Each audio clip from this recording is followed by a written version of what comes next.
Hello everyone, how's it going? My name is Dan the Tutor. Today we're just going to have a quick video on how to tell if sequences and series are converging or diverging using the most basic tools that we have. So first we're going to start with sequences. Sequences are the easier of the two, being sequences and series. Sequences are just way easier. The reason why is because here's an example of a sequence and here's an example of a series.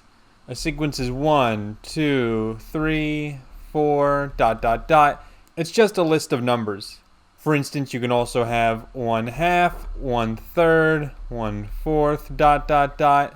You can have e to the second, e to the third, e to the fourth, ...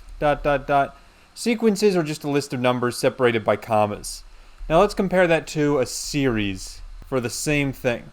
A series will look almost identical to the examples I just made.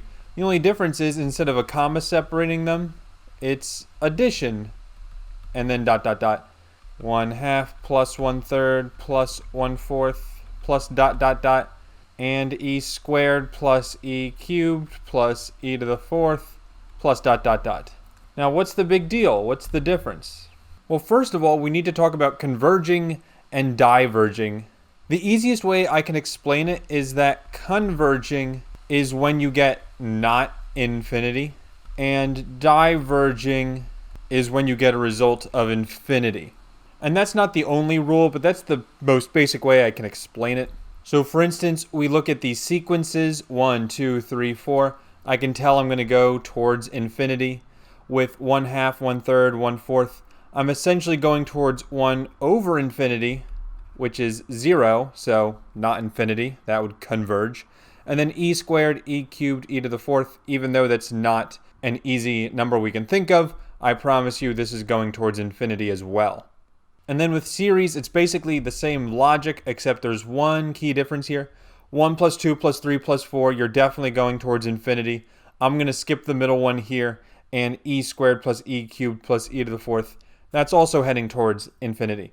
Now the reason why I can't say that for the middle one, 1/2 plus 1/3 plus 1/4, that does not equal 0. It's actually going to end up being infinity when you add up all these fractions together. I'm not going to explain why in this video. Maybe I'll make a separate video explaining why.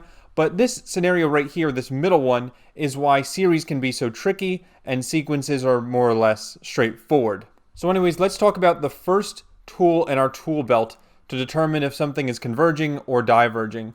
So one thing you're going to hear me say over and over and over again is it's a tool. Okay, that everything we learn in series and sequences is a tool, just like how if you're a carpenter, you've got your hammer, you've got your saw, you've got your screwdriver, you've got all these tools in your tool belt, but you know as well as I do that you can't use a hammer for everything. Sometimes you need a screwdriver, sometimes you need a saw, sometimes you need whatever. And it's the same thing here. We're not going to use the same tool every time unless you're a sequence. If you're a sequence, a hammer will work for literally everything.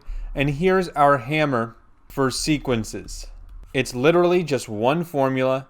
If you have a sub n equals n squared, which by the way you would think about this, if you start at n equals 1, this is really 1 plus 2 squared is 4, plus 3 squared is 9, plus ... That's how it's written out in terms, but at the end of the day, you've got like an equation to represent it. It's n squared. I don't care about the numbers right now.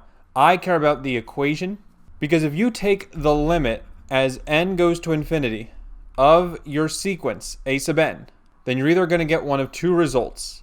You're either going to get infinity, which would be diverges, or you're going to get not infinity, which would be converges.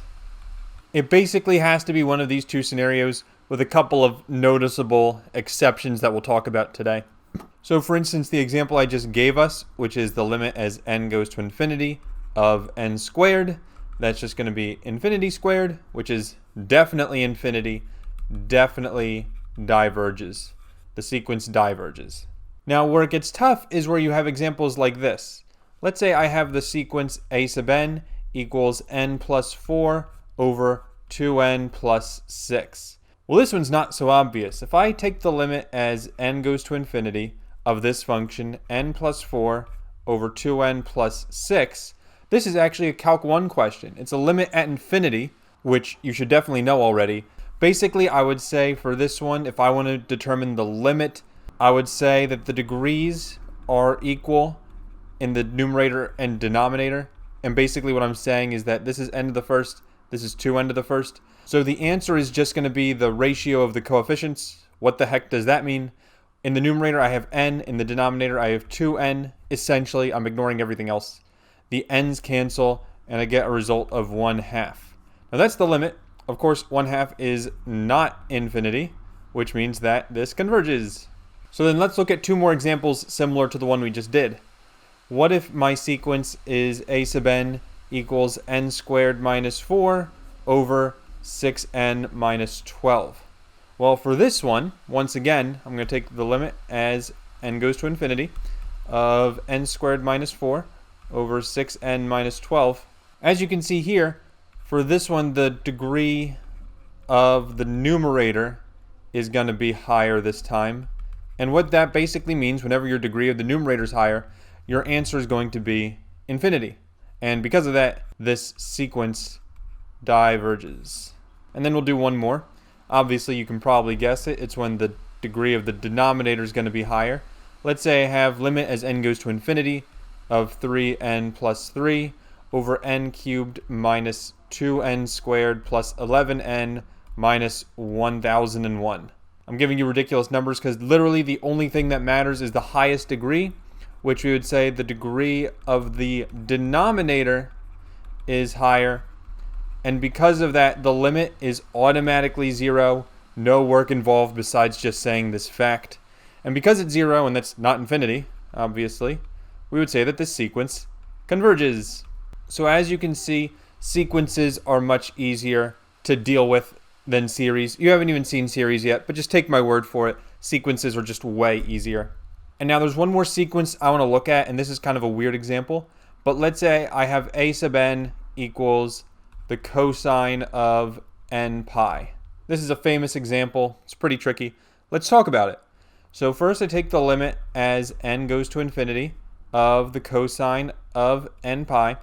And there's a problem there because if I plug in infinity right now, we're going towards the cosine of infinity, which doesn't really have a value. Think of it like this. The cosine graph just goes up and down and up and down and up and down forever. It's never settling on one value. As a matter of fact, if you were to write out the first few terms of the cosine of n pi, starting at n equals 1, you'd get cosine of pi plus cosine of 2 pi, not plus, comma, cosine of 2 pi, comma, cosine of 3 pi. You get the picture. Now the cosine of pi, you should know this, it's -1. The cosine of 2 pi, you should also know this, that's going to be +1. 3 pi is -1, 4 pi is +1. You notice a pattern emerges. And you'll also notice that it never settles on a single number. And because it never settles on a single number, I know I said earlier that it has to be either infinity or not infinity. But since it doesn't settle on a single number, this diverges. And that's the only example you have to be careful of. We would say this is an alternating sequence where it goes from negative to positive, and it never settles on a single number. Another way I can represent this, by the way, a sub n equals -1 to the nth power, because this will also alternate between -1, +1, -1, +1, and that does that forever. So that's it for sequences. Now just a quick talk about series. We've got one tool that we're going to learn today. There's about 11 tools total that we're going to learn over the course of this semester. So we're just going to start with the divergence test for series. Now I call it the divergence test. You might call it something slightly different. I don't care. But the reason why we call it the divergence test is because it only checks for divergence. It does not check for convergence. So basically, if you have some series, which usually series are written in this form, sigma from n equals 1 to infinity. It doesn't have to start at 1. It can start at 2, 3, 0, -4. Doesn't matter. But it has to go to infinity to be really a series problem. And then you have some series here. We'll call it a sub n again. And all you need to do for the divergence test is you take the limit as n goes to infinity of whatever your thing is, whatever your series is. And once again, you're going to get one of two results. I want to tell you that the results are different this time. For the divergence test, the first result you can have is not 0. If you do not get 0, then automatically diverges. No further work necessary. And if you do get 0 as your answer to your limit, then the test is inconclusive and you have to use another test, which we haven't learned any other tests, at least not with me yet. So we're kind of stuck there. So really you use the divergence test if you have a feeling the result will not be 0. Here's a good example. Let's say I have the series from n equals 1 to infinity of n squared, and I want to know if this converges or diverges. Well, for using the divergence test, I would just take the limit as n goes to infinity of n squared. As we said before, this is going to equal infinity, just like it did for the sequence. And infinity is obviously not 0, so this diverges. Okay, that was an easy one. Now how about this one? What if I have the series from n equals 0 to infinity of numerator 5n plus 4, denominator is going to be negative 2n minus 3. If you take the limit for this one, limit as n goes to infinity of 5n plus 4 over negative 2n minus 3, this is the case where the degrees are equal, and if you remember what I said for when the degrees are equal, that's when you just look at the leading coefficients. In other words, you're looking at 5n over negative 2n, the n's cancel, and you get a result of 5 over negative 2, which is not infinity, but I don't care. I care that this is not 0. And because it's not 0, diverges automatically. Done. You'll notice that this would have been converges if it's a sequence, but the series diverges. And the reason for that is when you're adding up these terms over and over and over again, it's not gonna converge. What I'm saying is if you have the sequence 2, 2, 2, 2, 2 forever, eventually the very last term is going to be 2. I think you can imagine that. But if I have the same thing but as a series, 2 plus 2 plus 2 plus dot dot dot, the result will be infinity because you're adding instead of just listing the numbers. And that's really the biggest difference between sequences and series. So if it didn't make sense before, hopefully it makes sense there. And now let's just look at one more example. Let's say I have the series from n equals 5 to infinity of n squared plus 3 divided by n cubed plus 1. Obviously, the denominator degree is higher, once again. And if you remember what this limit means, limit as n goes to infinity of n squared plus 3 over n cubed plus 1, then the result is just going to be 0. That one is 0, so the test was inconclusive. We would need to use another test. And since we don't know any other tests, I'm just going to stop there for today. So that's a very basic introduction to sequences and series. There's a lot more to cover. Sequences were actually done. Like every other note I have on sequences and series is exclusively about series because we have one test, only one test for sequences, limit as n goes to infinity. And we have about 11 tests for series, and we just learned the first one. So that's going to be fun when we go over all 11 of those. Until then, I hope you have a great day. I'll see you in the next video. Take care, and bye-bye.